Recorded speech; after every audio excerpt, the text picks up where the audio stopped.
well, Aiden Hall. Aiden has come on staff now. He's going to be our YG intern, and I'm really excited that he's joined us. He's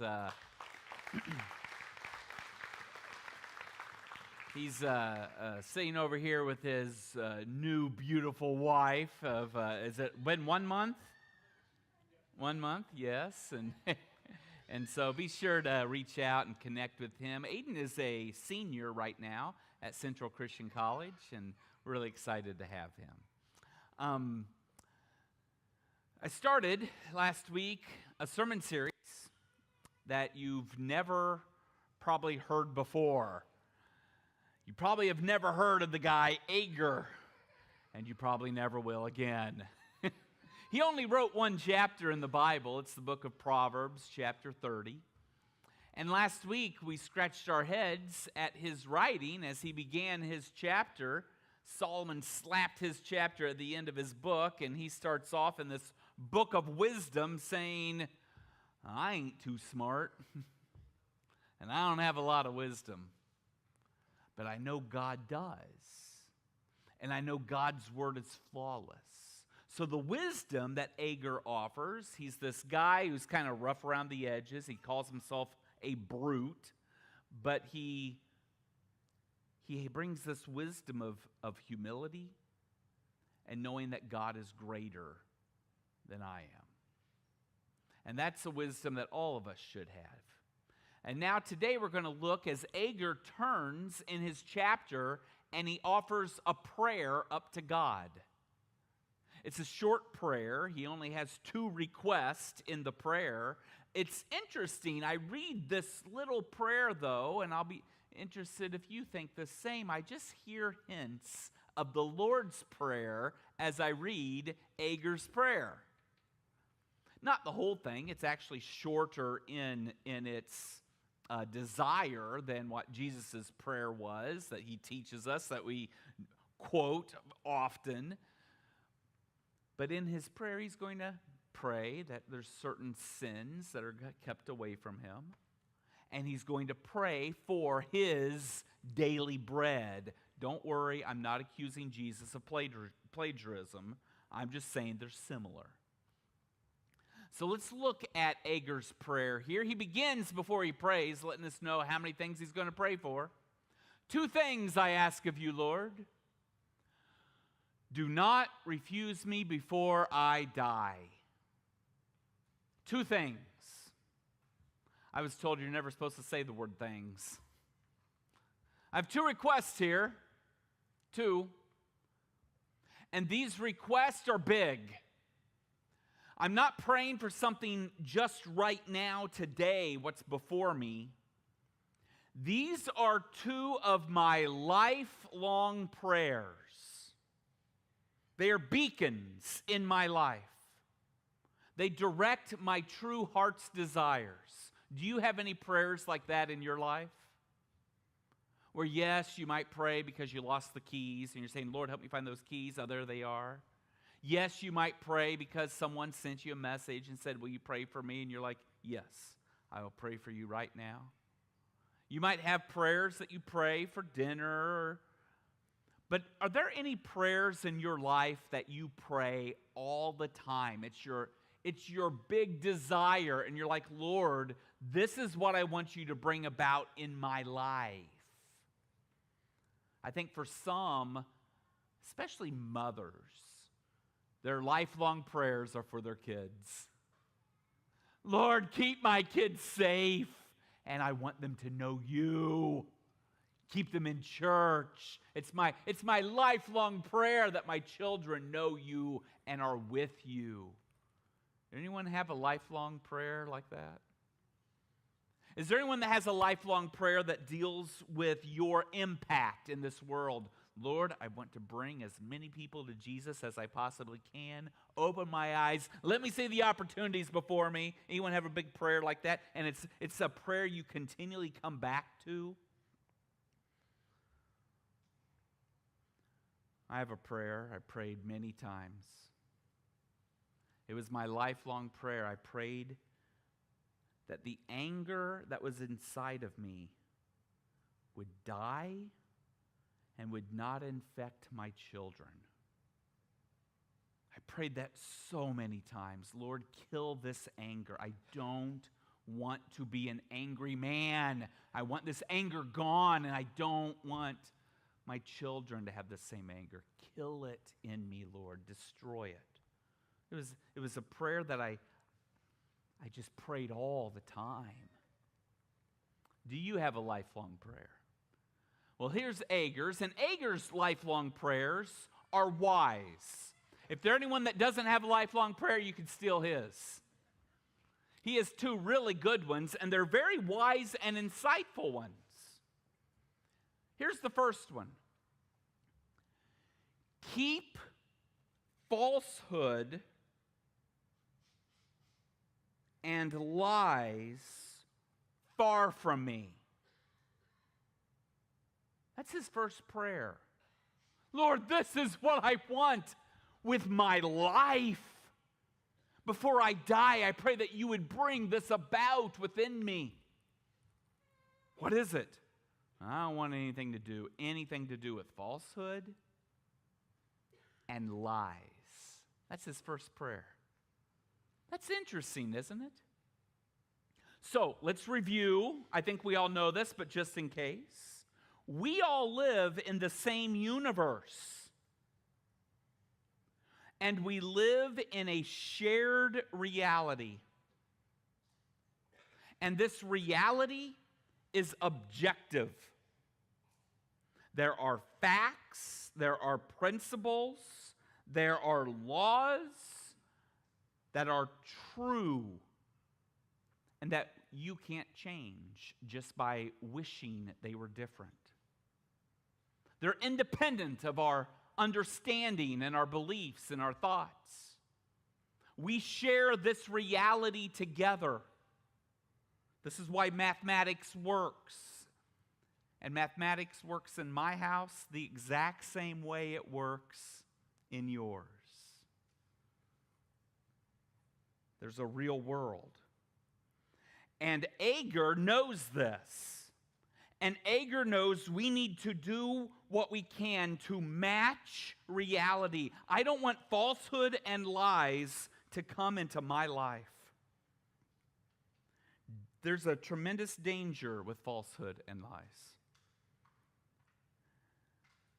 A distorted reality leads to delusions and mental disorders.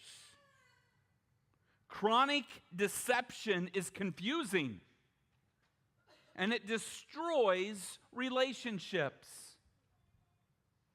I don't know if we could communicate without a belief that we have a shared reality, that we understand what words mean, and we have an agreement on it, and that our words match what reality actually is like. We can't have clarity if we have falsehood and lies in our life, deception. And we can't have community. There's a lady I met several years ago. She actually opened my eyes to what some people's world is like. Let's call her Kathy today. Kathy started attending my church like 7 years ago. I was at a church in Dexter, Missouri, and she came in, and I invited her to our small group. And she came to our small group that week and sat down, and in my small group, I would always ask people for a prayer request. So I said, does anyone have anything we need to be praying for, something going on in your life? And she looked down and she said, yeah, I do. I have stage 4 cancer. I said, oh my, you have stage 4 cancer? Yes, I do. I just found out. Doctor just told me this last week. I only have a few months to live. Like, what do you say? Like, so sorry. What kind of cancer? Stomach cancer. Stomach cancer. I noticed at the time when she was saying this that she didn't seem as broken up as I might if I had just found out. my demeanor would have been a little different, but everyone's different in how we relate to suffering and pain. She came the next week, and we sit around, and I asked for prayer requests, and she said, my ex tried to murder me. Like, what? Yep, he's tried a few times. He's trying to kill me. Like, what is the story? You've got to tell us. And she told us the story of her ex that tried to murder her. Like, it's horrible. Why would you try to kill someone who's already dying? Man, she has stage 4 cancer. And then she came one week, she sat down, and she was so excited. I'm engaged. I said, you're engaged? She said, yes. So, well, congratulations. And I'm thinking, she's dying. Does he know this? I don't know. Like, so who is this? How did you meet? What's going on? She said, oh, we met online. I have a picture, and she found him, and she passed it around. I looked. It's this very handsome man in a uniform. 5-star general. And I'm looking at this, and I'm looking at Kathy. I'm going, I don't know. I said, now, have you actually talked, like on the phone? She said, no, we're just messaging back and forth. I'm going, oh no. Oh no. And I'm asking more questions. Have you ever sent him money? She said, yes. He's having troubles coming back to the United States. He's trying to get some money right now. I'm like, oh no. Oh no, I need to help this poor girl. I need to help her. How am I going to protect her?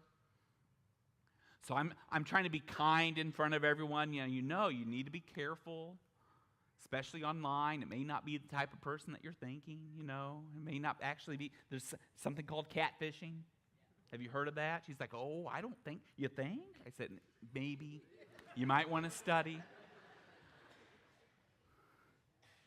I come the next week, and I'm like, I have to protect her. Someone's stealing from her. So I come in to protect her, and she's like talking. She said, we finally talked online, on the phone. I said, you actually talked on the phone? She's like, yep. I said, now, are you still sending him money? She said, well, he sent me some money this week.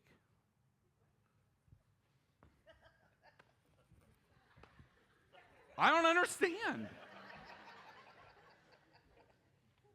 I said, he sent you money. She said, yeah, I needed money for rent, so he sent me some. Oh. He's still trying to get money to come here, but he's planning to come. He has a maid at his house. Wait, he has a maid? I'm so confused. I don't know what's going on. The next week she came in, she's like, I've been added to a kidney transplant list. Kidney? You've been added to a kidney transplant list? She said, I have. You need a new kidney. She said, yeah, I've been trying to get on it for a long time. I'm finally on it. I said, now you still have stomach cancer. She said, yep. Is this possible? And I'm like, maybe she's delusional. How is she getting so confused in life? And I'm flustered. I went home and I'm going over all these things, and I'm going, maybe she is catfishing a 5-star general. I don't understand what's going on. I don't understand this. And finally, she pushed the envelope too far. If it hadn't been pushed too far already, I am an intelligent person. I am. But she came in very, very brokenhearted, very sad. Her daughter had given birth to triplets. Triplets. They were born, she told us, 3 months premature. But after they were born, they went home, and their family got COVID. And with tears in her eyes, she explained how they They were nervous for the babies, so they took the babies back to the hospital. And all 3 got COVID and died on the same day. Liar! Liar! There is no way this happened. I didn't call her liar right there in the group. But I went home going, all of us knew. We go home going, what's he talking about? And so I'm going through her story, and I'm like, oh, every single thing is a lie. That's the only way this works. She's a liar. Every prayer request is a lie. Every single one. Oh, she doesn't have cancer. She's not on a kidney transplant list, of course. She didn't have 3 of her grandbabies die the same day of COVID. I think that would have made the news. No, you're a lie. You're a pathological liar. And this is what shocked me the most, was the response of my small group. I had some of the sweetest people in that group. They would do anything for you, and they could not stand her. Oh, they couldn't stand her. They had no relationship with her at all, because you can't have a relationship with lies. Falsehood and lies destroys any sense of a community. The only kind of relationship you can have in a situation where there's falsehood and lies is an imaginary one. But if you want to have a real relationship, you have to be honest, and you have to share who you are. And I want to let you know today, Agur's prayer has a lot of wisdom. Do you know how many people are trying to lie to you right now? Is it possible? You think it might be possible that every Google search is not actually honest? Is that possible? This last week, as I'm working on my sermon, I'm going through my stream. I can't tell you how many times I've stopped on an ad and went, that doesn't seem right, and I go and look it up, and I see it's not true. This week, this is what it was like. Charlie Kirk says this, and here's his quotes. I go and look it up. It's like, he didn't say that. Then I go here. Jimmy Kimmel once said this. Did he? He didn't say that. I scroll some more. Roseanne Barr once said this. Did she? She didn't say that. What? Why am I being lied to? I guess because I'm clicking it. I guess maybe is that it? It may surprise you, but not every media source, not every news source is honest. Does that surprise you? This will really blow your mind. I have heard that some politicians actually lie. I've heard that. Yeah. You're being lied to constantly. Lies and lies and lies. So many people trying to scam you. And Agur comes into this world where there's so much deception.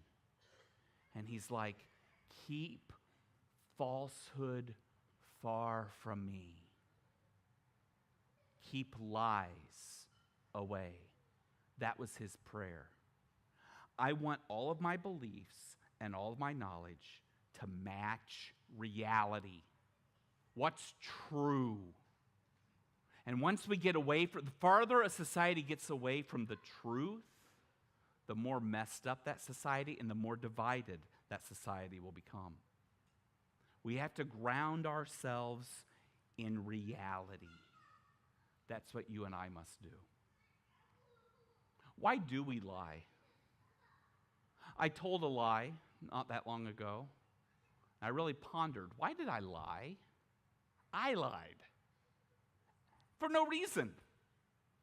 I know what it was. I went to the dentist.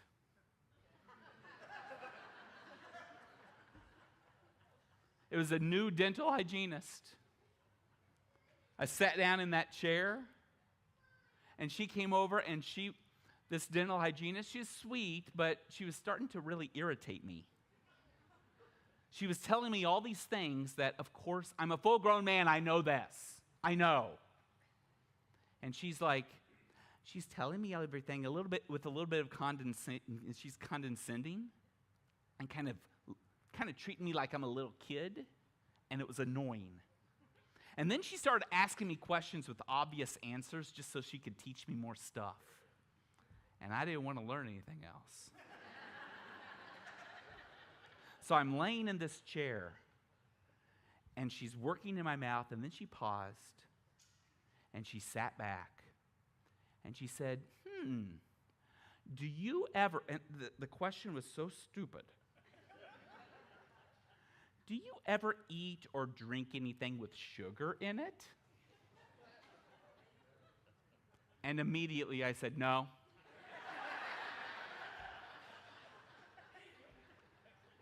And her face, she went.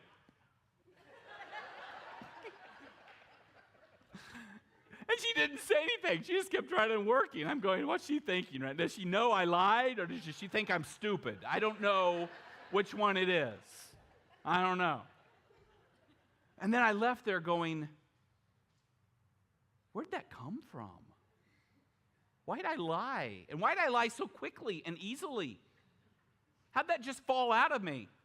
No, I've never eaten anything with sugar in it. Never drinking anything in it, too.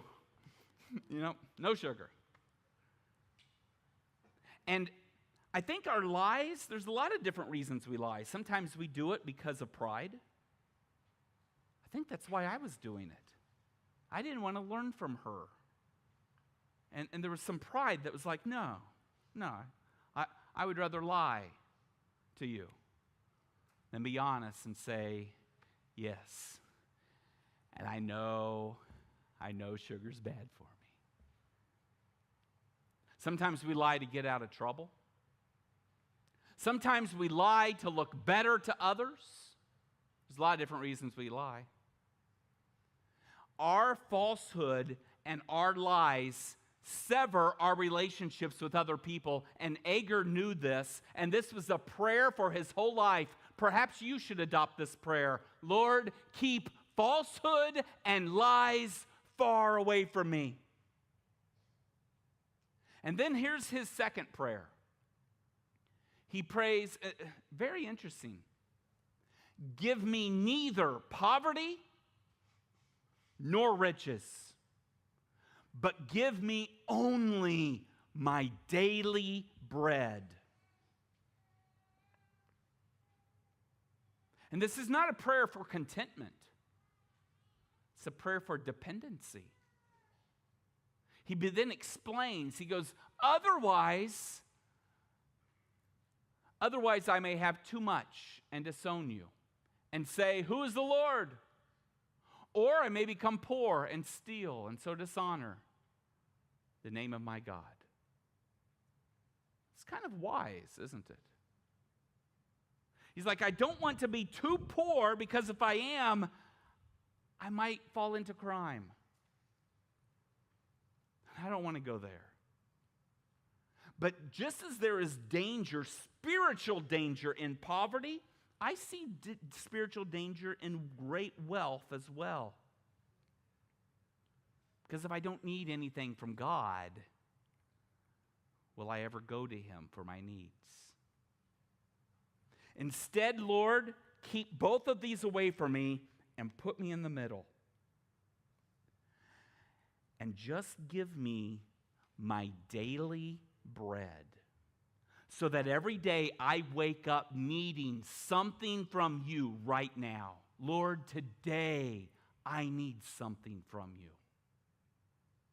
And now I wake up again the next day. Today, Lord, I need. Dependency is good. We talk about being an independent person. And I guess independency can be good depending on what you're talking about. It's good for a child to finally learn how to tie their own shoes. But absolute independency is so unhealthy. It's unhealthy just in life. If you don't need anything from anybody, you'll find yourself isolated and away from everyone. Absolute independency fosters self-reliance, freedom of choice, personal growth. It lets you carve out your own path in life without external constraints. But it breeds isolation, stubbornness, and a lack of community support. Every one of us needs to learn how to need something from each other, to be able to trust someone else and to utilize their gifts in our life as well. I think that's what leadership might actually be about. Don't the greatest leaders make others better? And don't great leaders learn how to depend on those around them to make everyone better so we can as a unit move forward? And this is true in every area, every team, every organization, every church, every marriage, every relationship. And this includes your relationship with your God. Your God does not desire for you to be completely independent of Him, to go out and to figure everything out yourself. Agur knows this, and Agur prays, I don't want to be poor, but don't make me too rich. Because if I am, I won't know what it's like to come to you to need today's bread. Feed me, Lord, today. And this is my thought this week. Maybe you ought to think about it and come and rebuke me later. Because I know God is independent.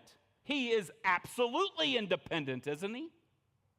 So if He doesn't need anything from anybody, why does He use you? Why does God Almighty come and say, you are His hands and His feet? You are the ones who are going to spread this message. Why does He do that? It's because He values that relationship, and He knows relationships need some kind of dependence on each other. Otherwise, it's not a relationship, it's isolation. And I believe what God does is this independent God that doesn't need anything from anybody chooses to be dependent on His church to spread the message for the purpose of a relationship with you. He could do it all Himself. He doesn't need us, but if He did, He wouldn't need us. And if it works from God's end, doesn't it work from our end? Don't you want to have a relationship with God? And can you have a relationship with Him if you don't depend on Him? What do you need from Him tomorrow? What do you need from Him today? And bringing that need to Him, it's not burdening God. It's having a relationship with Him. That's your God. And Agur sees this, and Agur goes, Lord, I want to live in reality. I want to be honest with myself, and I want to be honest with you. And I don't want to fool myself because I want to have a relationship with you. And Lord, I want to need something from you. Give me today my daily bread. These are the prayers I would ask for you to pray this week. If you're missing a lifelong prayer, there are two good ones. This week, why don't you go to the Lord and say, Lord, keep falsehood and lies far from me. Keep them out of my family. Keep them out of my relationships. And help me not to deceive myself. There's certain facts that are just true. And perhaps because of the nature of the sermon, I ought to even just say it. I have to say several things, perhaps. Maybe I should say men are men, women are women. The opposites joined together is what marriage is, a man and a woman. It's the only way you can have a society is if men and women come together and get married and have children. And that some of the most basic elements of life need to be valued, and more so. Where were you last night? And I speak honestly, truthfully with each other. That we need to be people who are striving for honesty, and we need to be people that truly realize I need you and you need me. That's what community is all about. Let's pray. Lord, I love you, and I thank you for the message of Agur. Thank you for his wisdom. He was just an average guy. He didn't have formal education. But Lord, he respected you, and he wanted to be close to you, and we see this in his prayer. And Lord, I pray that our prayers would have wisdom in it, and that you would lead us to a better understanding of what it means to be with you. It's in the name of your Son, Jesus Christ, that we all pray. Amen.